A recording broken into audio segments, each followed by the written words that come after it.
ધર્મેન્દ્ર પ્રધાને રાજીનામું આપી દીધું એ તો તમને ખબર પડી ગઈ, પણ એનો આ ત્રીજો પ્રયત્ન હતો અને ત્રીજા પ્રયત્ને રાજીનામું આપવામાં સફળ થયા એ તમને ખબર છે. ન્યૂઝ ઇન્ડિયન એક્સપ્રેસ હિન્દીના અહેવાલ મુજબ એણે પહેલો પ્રયત્ન આગલા વીકે કર્યો હતો.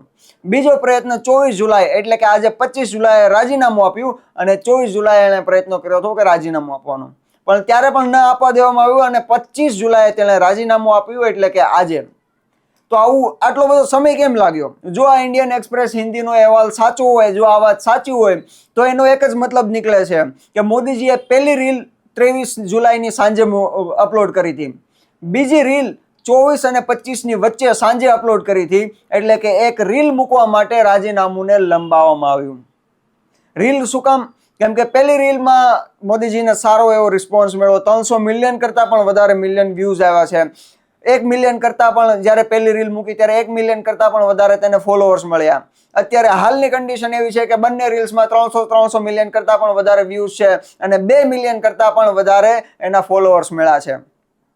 તો શું પ્રશ્ન એ છે કે ખરેખર મોદીજીએ રીલ મૂકવા માટે એક દિવસ વધારે રાજીનામું લંબાવ્યું? હવે આ ઇન્ડિયન એક્સપ્રેસ હિન્દી નો અહેવાલ છે, આમાં કેટલી સચ્ચાઈ છે કેટલી નહીં એ તો નથી ખબર, પણ તમને શું લાગે કે આવું થયું હોઈ શકે કે નહીં?